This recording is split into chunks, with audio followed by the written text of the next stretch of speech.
Vaste de plus de 40 hectares de végétation résineuse, la forêt du Gensbach appartient au CIDEM depuis 2012. Soucieux de préserver les végétaux et les animaux qui s'y trouvent, le syndicat a entrepris à l'été 2018 un projet d'aménagement. Et puis on y va.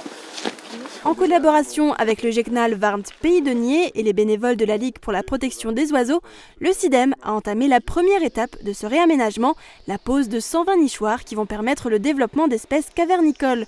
Ils ont été confectionnés par les travailleurs de l'ESAT de Saint-Avold. Les nichoirs sont numérotés pour permettre un suivi rigoureux des espèces qui vont s'y abriter. Qui c'est qui a le 18 ? C'est une forêt qui a été plantée dans les années 60, donc les arbres sont plutôt jeunes.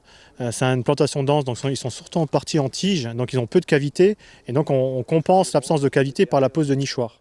La forêt du Gensbach est artificielle, elle a été plantée par la main de l'homme puis laissée à l'abandon pendant des dizaines d'années, ce qui explique son aspect plutôt sauvage.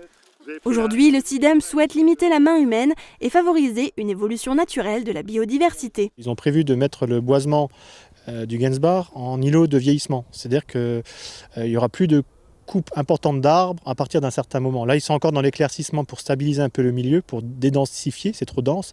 Et après, c'est laisser vraiment évoluer naturellement le boisement et l'entretenir juste pour des raisons de sécurité.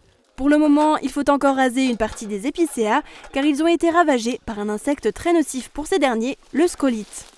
Le CIDEM prévoit de complètement supprimer ces petites zones plantées que d'épicéas et de favoriser après la régénération naturelle plutôt de feuillus. Ce projet est aussi un moyen pour le CIDEM d'établir un lien avec le geste de tri. Le geste de tri, c'est bien, on va réutiliser le produit, mais derrière aussi, c'est pour préserver la nature, c'est pour préserver son environnement et permettre aussi aux animaux de pouvoir se développer et de vivre dans des bonnes conditions.